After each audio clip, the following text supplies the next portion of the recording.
স্বাধীন এই বড় একটি আদব কাদের উপরে একটি বড় কবিতার শেষ দুটি অংশ আমি পড়লাম। বে আদব বে নসিব বা আদব বা নসিব, অর্থাৎ যে লোকটা বেয়াদব তার তকদির খুব খারাপ হয় কিংবা হয়ে যায়, আর বা আদব যার আদব কায়দা আছে তার তকদির ভালো থাকে। এটা কিন্তু আজকের পত্রিকায় প্রমাণ হয়ে গেল। যে ছেলেটা বা আদব, আল্লাহ তাআলা তাকে মৃত্যুর কোল থেকে ফিরিয়ে এনেছেন। আমি পরম দয়ালু আল্লাহ তাআলার কাছে আমি শুকর গুজার করি, কৃতজ্ঞতা জ্ঞাপন করি আমার একটা ছেলেকে জাতির এক রত্নকে তিনি আমাদের মাঝে ফিরিয়ে দিয়েছেন।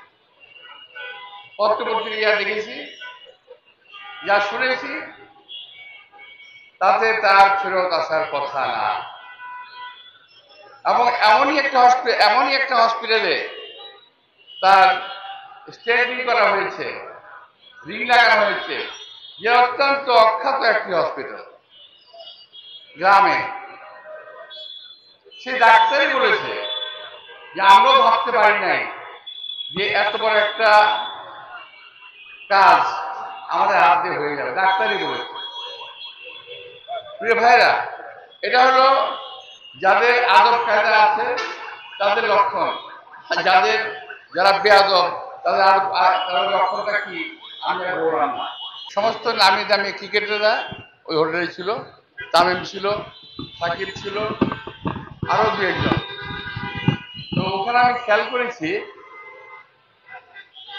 রক্ত, বংশ এবং মর্যাদা এটা আলাদা জিনিস। আচার আচরণ ছিল তামিমের একটা বিশিষ্ট আচরণ ছিল, ভদ্র এবং ভালো। এবং অন্য যেগুলো ছিল ওগুলো এখন আইবা বললাম, আমার মনে হয় না ভদ্রলোক ছিল। তবে হ্যাঁ, এটা হতে পারে। আমি আগে একটা কথা বলেছিলাম, বলি প্রায়, কোন ভদ্রলোক আওয়ামী লীগ করে না। ভুলে ভাবে যদি কোনো ভদ্রলোক আওয়ামী লীগে চলে যায়, সে তাৎক্ষণিক বেরিয়ে যায় ওখান থেকে। এই তামিমের ঘটনা বলতে গিয়ে কথা আমার মনে হলো, একদিকে যখন তামিমের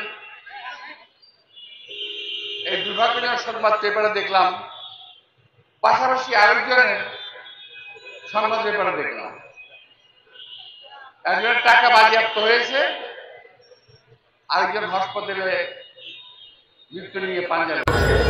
আপনারা দেখেছিলেন আজকে পত্রিকায়? এখানে আদব বেয়াদব আওয়ামী লীগ বিএনপি তফাৎ হয়ে গেছে। এখানে কি করবো ভাই, পলিটিক্স করি আমরা, তো যেখানে যাই পলিটিক্স বন্ধুরা খুঁজে পাই। এই প্রিয় তারকার জন্য দোয়া করে এবং আপনাদের দোয়া কামনা করে, তার পরিবার পরিজনের জন্য দোয়া কামনা করে, তার দীর্ঘায়ু কামনা করে বক্তব্য শেষ। বাংলাদেশ ক্রিকেট দলের সাবেক অধিনায়ক জনাব তামিম ইকবালের দ্রুত আরোগ্য কামনায়, সুস্থতা কামনায় এই দোয়া অনুষ্ঠিত হচ্ছে।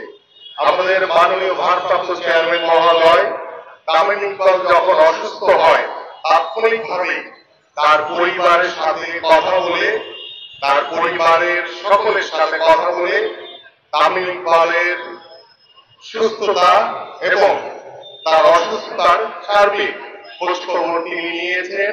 এবং আমি নিজে ব্যক্তিগতভাবে আমাদের সাবেক ক্রিকেটার, সাবেক জাতীয় দলের ক্যাপ্টেন, আমাদের তামিম ইকবালের চাচা জনাব আকরাম খানের সাথে কথা বলেছি। এবং একটি সময় তামিম ইকবালের এমন একটি পরিস্থিতি তৈরি হয়েছিল যে বোধহয় তিনি আমাদের ছেড়ে চলে গেছেন। প্রায় 20 মিনিট তার কোনো পালস পাওয়া যায়নি। এবং সেখানে ডাক্তাররা দ্রুত সময়ের ভিতরে, আমরা জানি যে যখন কোনো পালস বা কোনো কিছু না পাওয়া যায়, আমাদের বুকে যে পালস করা হয়, সেই পালস প্রায় 4 বার তাকে পালস করতে হয়েছিল। এখানে উপস্থিত হয়েছি আমাদের এই দেশের জন্য, যিনি দীর্ঘদিন বাংলাদেশের হয়ে খেলেছেন, বিশ্বের মানচিত্রে বাংলাদেশের পতাকাকে সমুন্নত রাখার জন্য কাজ করেছেন, আমাদের সকলের জনপ্রিয় একজন ক্রিকেটার। তিনি হঠাৎ করে গতকালকে অসুস্থ হয়ে হাসপাতালে ভর্তি হয়েছেন। আল্লাহ পাকের অশেষ রহমতে তিনি আগের চেয়ে অনেক সুস্থ আছেন।